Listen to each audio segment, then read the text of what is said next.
Hello, hello, hello. I am Zakiya Monique, Master Relationship Strategist, transformational speaker, bestselling author of Killer Connections. And I am also the facilitator of the Safe Space, where you can go to www.zmsafespace.com and join us there to kickstart your healing progress and process. Tonight, we're talking about the Frenchman and the Dutchess. The Frenchman and the Dutchess. Now, y'all know I like to get straight to it. And I want to, kind of preface it. So as people are coming in, thank you for coming in. Let us know where you're from. If you're a replay viewer, thank you so much. I still talk to you afterwards, so feel free to comment as you see fit. I have notes so I can stay on task tonight. I know I'm a little late, but I was out in the storm and I got out of the storm. That'll preach, but thank you. For still tuning in. So many of us have been either following or hearing about the tragic story where a married couple decided to air out all of their dirty laundry on Facebook. Okay. On Saturday night, I believe it was Saturday night, Dutchess Dior, that's her name is Zaria Carr, 27 years old, and the Frenchman, I think his name is Shamarcus Carr, 36, went live on their respective pages to tell their sides of the story. Okay. She pretty much followed him around and interjected in what he was saying as he tried to tell his side. So when I watched it, I did not watch all of the videos. I didn't have access to all of them initially because they took many of them down. But the ones that I did watch at the beginning, she wasn't even in there. He went live and he was actually cooking. Okay, so he was cooking like lasagna or something. And it showed that, he was cooking and he was going live and just kind of talking to his people or whatever. And she knocked on the door or something and he let her in. Okay, and so that's kind of where it started. They talked about cheating on each other, giving each other or exposing each other to STDs. And then the culmination, which in my view, that caused the action was when she decided to spill some tea that was apparently too hot. Okay. And as a result, he unalived her and then he left. So they kind of posed it initially to say that he unalived both of them at the same time, but that's not what was reported by the Georgia Bureau of Investigations. What they said was he unalived her and then he left in her car. And after he left in her car, then when they kind of circled him in, kind of boxed him in, then he unalived himself. So that shows that he wasn't really trying to unalive himself. And he may not have really, tried to really hurt her. Like maybe it was an accident, like he just in a fit of rage. I don't know. But whatever the case is, I don't know these people and I will not judge them. Okay. I will speak from a general perspective about situations like this, including the situation I was in myself. So I'll use myself as an example, but I'm not judging them. I'm just trying to stick to the facts. But first, I want to offer my condolences to the family members and friends who quite possibly stood helpless as they watched their loved one go through this toxic and eventually tragic cycle. I especially offer condolences and prayers for the children who none of these influencers seems to care about. It's so many people that's talking about this, but they're not offering anything to help. That's the thing for me. I'm not here to exploit this story. I'm here to hopefully help. Okay. Y'all know how I roll. I don't intend to place blame or take sides. I just want to talk about the situation as a whole with hopes that someone will see this and make a decision that they will end their toxic or traumatic cycle of abuse. Again, I did not watch every video because they had taken many of them down. I did just find the YouTube that had all of the videos there, and I watched most of them, but I think I might have missed one, but I saw enough. Okay. Now here are the facts. Okay, here are the facts. They both knew the situation was toxic and they both knew they needed to leave. Let me say this. Okay. Let me be the one to say this. God does not leave us unaware. When a situation is toxic, we know it and we know that we need to leave. Now, there are some instances where maybe, just maybe, the female feels like she can't, leave because maybe he's, abusive or whatever. But in this situation, they both were equally toxic and abusive, if you ask me. And I say that because there were times when he left the home for multiple months and she called him back. So in every domestic violence situation that I know, when a female was trying to get away from the male and felt like she couldn't, he didn't leave the house. So in this situation, he left the house for months. So that means she could have carried on with her life. And I'm not judging her, but I'm just telling you that's factual. Okay.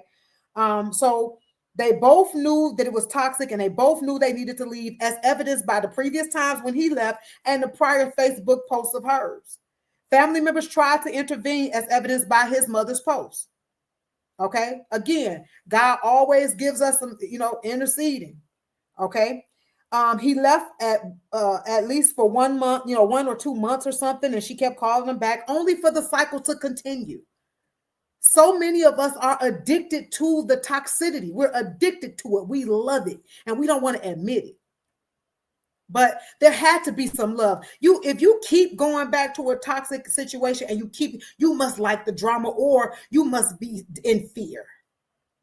Because the only thing that will make you keep going back to toxicity is fear of moving forward, fear, or you are addicted to that drama and you like it. And if that's the case, just be honest about it. Ain't nobody, hey, okay? They both admitted to cheating and exposing each other to diseases. Okay, because he basically said that they had herpes. He didn't say she was the only one. He said him too, right? And I'm just like, all right then, okay? Now, she was 27, he was 36. Y'all know how I feel about the age differences. Am I saying that people can't truly be in love with somebody? I'm not saying that. Sometimes you do have age differences, and sometimes typically the man is going to be older because women tend to mature faster. I get it. But most of the time, when you see a gap like this, where somebody's 36 dating somebody in their 20s, or somebody's, maybe at the top of their 30s dating somebody in their teens, typically it is because they either can't be with somebody their own age, because that means they not finna be bothered, right? So you can't get with another 36-year-old and think you finna do that same stuff. No, she like, no, baby, we not finna do that, okay? And that could have been what happened to the first wife, because he was married before, right? The first wife came out the blue and was like, he was on his way back to me, and I know you, and da-da-da-da, and people are like, well, where'd she come from? Right? And the second wife tried to say that he took the first wife down through there, but here's the thing. She got out alive. So that means she must have been like, you're not going to play with me. See, sometimes, let me say this, no shade, no shame to nobody, but sometimes the female that thinks she won didn't really win. Sometimes the female that thinks she won is the one that will deal with the mess that the other female say, I'm not dealing with that. And when a guy feel like he don't want to climb to the top of the tree to get the best apple, he'll settle for the low-hanging fruit. Don't be low-hanging fruit. Don't be the one that will just deal with anything or deal with whatever he puts out for the sake of having a piece of man, and you sacrifice your peace, P-E-A-C-E, for a piece, P-I-E-C-E. Don't be low-hanging fruit. Okay? Because sometimes the very one that thinks they won is not the one who won. It's not. He respect her because she wouldn't tolerate his foolishness, but he'll lay and play with this one, but he respect this one because this the one he couldn't beat the brakes off of. This the one he couldn't play with, but he'll lay with this one and play with this one, but he really respect this one. Don't be low-hanging fruit. Okay? They met at a correctional facility based on what he said, where she was an officer, he was a prisoner. They were creeping, and he got some type of settlement money, gave her access to it, and apparently she must have blew through the money or something like that. Okay. So let's talk about the first point. I got 7 points. It won't take long, I promise you. First point, foundations matter. I don't care if this world tell you they don't. Foundations matter. How you start a thing matters. It matters. It matters. Whatever is in your foundation is what will come up when problems arise. If you start out as friends with love, getting to know each other, respectful, then even if y'all beefing, it don't go as far as it would in other cases. If you start out physical, lying, creeping, cheating, then that's exactly what you veer to when there are problems. You lie, you cheat, and you creep. And this is exactly what happened here. The same way they started out is the same thing that they did when they ran into problems. Also, when you start with sex, you oftentimes have to go backwards. You have to endure the process backwards. So instead of you taking the time to get to know a person and being sober, being sexually sober. So that means you getting to know them. Your vision is clear. You're not dodging red flags, turning, looking aside from red flags, but you can see clearly. The purest relationship I ever had did not involve any type of sex for years. And why? But that's the person where the love was the purest.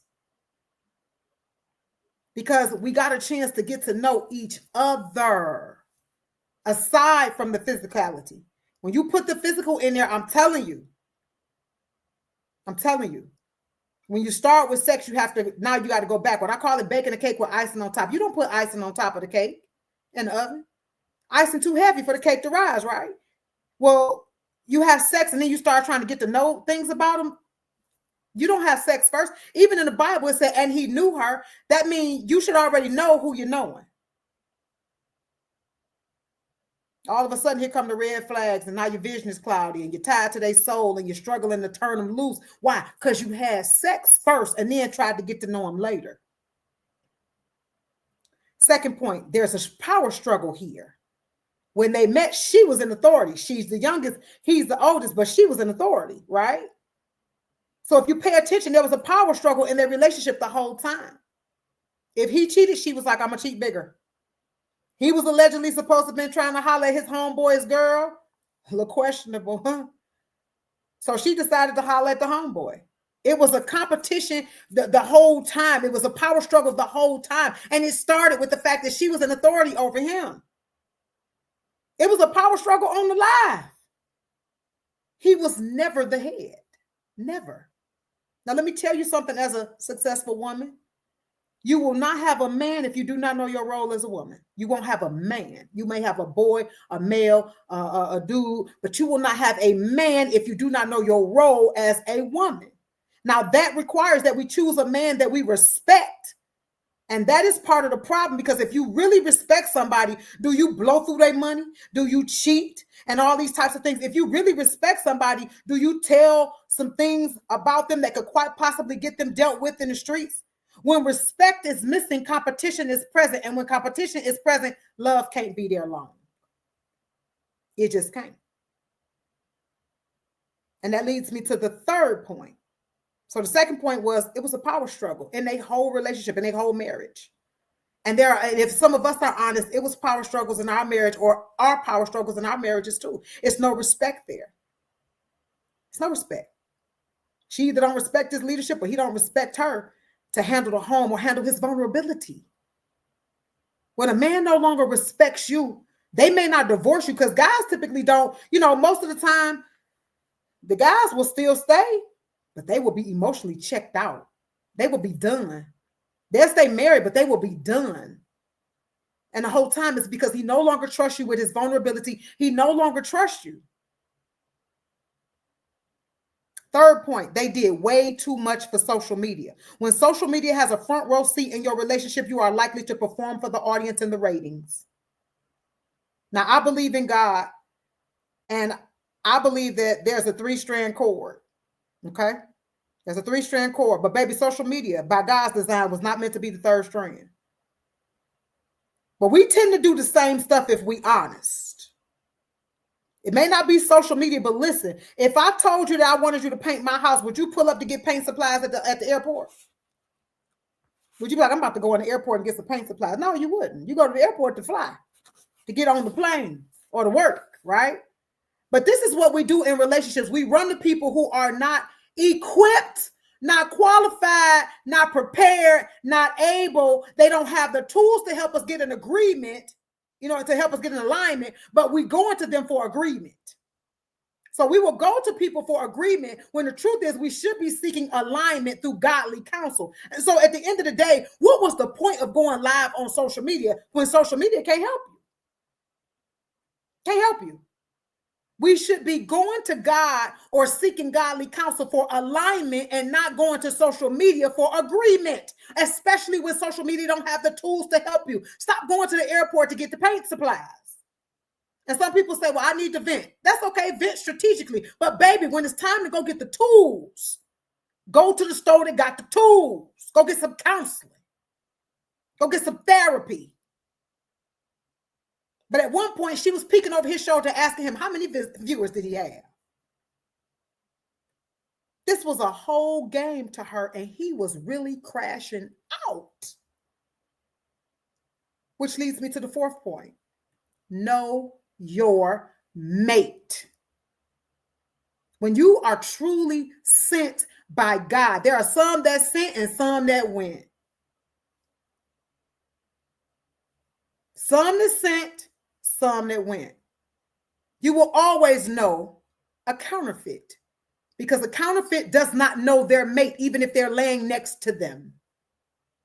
They will not know their mate.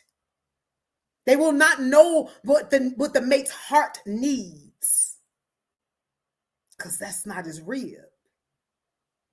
Know your mate. I've shared this with you all before. In every relationship that I've been in, I studied the person I was with, whether I was their rib or not. I'm gonna know who I'm with. I know how they express their emotions. I know when they finna crash out. All right, you need a minute? One of my ex's nose used to tip right here, like a bull. When he was mad and he would start breathing hard, the end of his nose would tip. And I would just let him calm down. But he also knew the same about me. He knew my anger ceiling. He knew if I cursed, leave her alone. That was at that time. But he knew if I cursed, leave her alone. Because she finna get active. Okay? She finna get active. My point is, this man was drinking Hennessy from the neck straight. And maybe he did that all the time. But when you his rib, when you his mate, you know when that man is crashing out versus acting out. You know the difference, baby. But she thought it was funny. She was laughing all the way up to the point where he dashed on top of her and the phone flew. Which leads me to the fifth point. Young ladies, just like love is not to be measured by how many babies he can have on you, how many beatings you can endure, and how many females you can chase away, it is also not to be measured by how mad you can make him, whether or not you can ruin his day, or whether or not you can make him knock your head between the washer and the dryer and crash completely out. Ladies, we cannot measure love by how mad we make this man, by how much peace we can rob him of, by how we can exploit his vulnerability. No, no, no, and no. No. I have seen several young women almost sounding envious of how she made him crash out, thinking that was evidence of his love for her. Are we all just delusional? Baby, he didn't crash out behind love. He crashed out behind street business, which leads me to the sixth point. But before I get to the sixth point, let me say this. We also got some young ladies who have resorted to witchcraft to keep a man. Listen, listen, and listen. You should not want nobody who don't want you. Why hold on to somebody who ain't holding on to you? And for you to think that manipulation, control, and putting stuff in his food and putting names in the freezer and garbage disposal and all that stuff is going to keep him near, let me tell you, what state is he going to be in if you got to put something in his food to make him love you? What state is he going to be in that man is eventually going to come to? And he will despise you. You reap what you sow. One day I'm scrolling and I see this post. The post said, I put the girl name in the freezer, and for a little razzle dazzle, then I put it down the garbage disposal to freeze her out of his life, and then to destroy her, to make sure she don't come back. Baby, let me tell you something. And let me say this, and I'm not one to make you believe what I believe, but let me tell you this: God shall not be mocked. You shall reap what you sow. And there are some people that you can't play with because they heavy in the spirit. You may not know because they may not look like they heavy in the spirit. They may not act like they heavy in the spirit. But let me tell you something. There are some people that God don't play about. And you can call yourself doing love spells and all this type of foolishness. They mentioned that too. They said, oh, it was love spells and all that opened up. Let me tell you something. You don't want nobody to love you like that. Love you like that. You don't want that. You don't want that. I want to make him love me. Okay. And you want to do spells on the female that he really loves. But let me tell you something. You can't mess with everybody. You can't mess with everybody. Some people God don't play about. He said, touch not my anointed, do my prophet no harm. He don't play. It's some people you'll get his attention about. Hear me clearly. It's some people you will get God's attention about, and it ain't the type of attention you want. Some of these young ladies are opening up spiritual realms that they don't know nothing about and they ain't ready for. Trying to keep somebody who don't want to be kept. Don't want nobody who don't want you. Because the sooner you let go of who don't want you, the sooner you open up the door for who does. If it takes all that to keep him there, what state is he in? I guess you just don't care as long as he's there. But one day, I'm telling you, love spells and all separation spells and hexes and voodoo, that stuff will wear off one day. And baby, I'm telling you, or you will fool around and you will meet a match, a spiritual match, and God will not play with you. Leave it alone. Witchcraft includes manipulation and control. Leave it alone. If you got to do all that for somebody to love you, that ain't the one. Let me tell you, that ain't the one. That ain't the one. God shall not be mocked. You've been warned. Okay, 6th point. And I'm going to say this with all of my sophistihood. You understand me? I'm going to say this with every bit of my sophistihood. The streets and the sheets should never meet. Shall I say that one more time? The streets and the sheets should never meet. I'm going to say it one more time for the people in the back that lack. The streets and the sheets should never meet. As a leader, he was a little too much of a chatty patty for me. I don't like guys that be talking all the time. I just don't. I don't like guys that got to be live all the time. I just need to sit down. I just don't. I don't like all that being live. You need too much attention. I don't like it. Because I might not want everybody to know where I'm at. Usually when I tag something, I'm already gone. As a leader, you the leader. You supposed to be the head. He was live first. Too much of a chatty patty, but it seems like this generation does a lot of Facebook Live and when they need to be going to therapy. Okay? But it is alleged that the reason why she was unalived is not, because he was at his wit's end with the relationship, but because she mentioned some tea that was piping hot that should have been always off limits. Now, let me tell you something. I have dated street guys. And if there were secrets or things that I knew that could have ruined them, those things were off limits, no matter how bad they hurt me, no matter how bad we got, we beefed, but I never exposed their vulnerability because that was off limits. Ladies, if a man opens up to you and he is vulnerable to you, you have got to know when something is off limits. I don't care if we beefing. I don't care if you hurt me. I'm not telling that. I'm just not. This is why you got to be with somebody you care something about. Because exposing what they said she was finna expose was going to leave him naked in the streets. Naked and possibly getting dealt with in the streets. It was alleged that what got her attacked was the fact that she mentioned that he set his best friend up to be unalive. And she allegedly said something like he backdoored his friend. And people thought when they said backdoor, that when she said backdoor, that it meant gay. But then they was like, no, it wasn't gay. He backdoored his best friend and his best friend was unalive. And then they was like, he went to the funeral and cried like he didn't know what happened. He didn't know who did it, da, da, da, da. When he told her he was getting ready to unalive her, she was still laughing and smiling. And said she wasn't going to lose her life because she wasn't going to spill that tea right now. So she basically said, I'm going to tell y'all later, though. Meanwhile, he over here quiet. When he got quiet, I'd have got on. Take that seriously. When somebody say they finna unalive you, take it seriously. I don't care. I don't care what. I don't care if you say it all the time. Take it seriously because people's mental health is challenged right now. You don't know what people going through. They be one fine frog hair away from losing it. Hey, and just in case you was for real this time, I'm going to be over here. I'm gonna give you some space and some time. But when he hit that Hennessy from the neck, you ain't finna be rational soon. You're not. If somebody threatens your life and you know they done unalived another person, baby, better safe than sorry.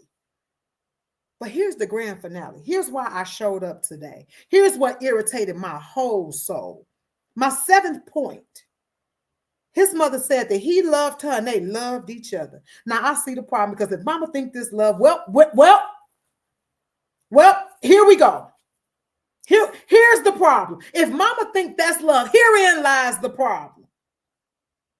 God is love. Love does not beat you while you're pregnant with our child. Love does not sleep with your homeboy because I'm mad at you. Love does not deceive or take your money and spend it all up, thus violating your trust. Is love perfect? No. But love does not. Love is not perfect if it's not God. God is love. That's perfect. If it's not agape. But our love, our actions in love are not going to be perfect. But love does not repeatedly expose your vulnerabilities or expose your life to harm. Who thinks that's love? Oh, my bad. The young girls who are practically envying her for having a dude crash out to the point where he unalives her. We have lost it. If we think that's the example of love, we have lost it. Love, we have misused love so much that when we witness love, we don't even identify it as love. Love balances, but it also challenges. But we think that love leaves us to be comfortable. Love never allows us to get comfortable because love is always preparing us for better, for more, for higher, for deeper. We are always evolving, and so is our love. Love tells us the truth no matter how hard it is, but this world will have us believe that those who tell us hard truths are haters, and those who whisper beautiful lies and agrees with us those are our people. Those are our community. That's what the world will say is love, but it ain't. But it ain't. But it ain't. Love does not cheer you on as you ride down a dead-end street doing 100 miles an hour, knowing that there's a brick wall at the end that will hurt you. But this world will say, love does not stop you from your dreams. If there was no other reason that I got on here tonight, it is to say that that was not indicative of love from start to finish. From start to finish, it was not indicative of love as designed by love. God is love. Do you really think that God would want us to be with a mate that cheats on us, exposes us to diseases, that would beat us while we're pregnant? We got to cut it out. This was mental illness. This was witchcraft via manipulation and control. They even went as far as to say she knew he had mental illness issues and would hide his pills. I said, Lord, I hope not. You know he got mental illness issues. You know he on medication. He hit Hennessy from the neck and you still want to play? This was mental illness, witchcraft, competition, lust. This was not love. And I refuse to allow anybody to say that it was. Anybody who thinks that's love need help. They need help. Ain't no way that that's what God sent.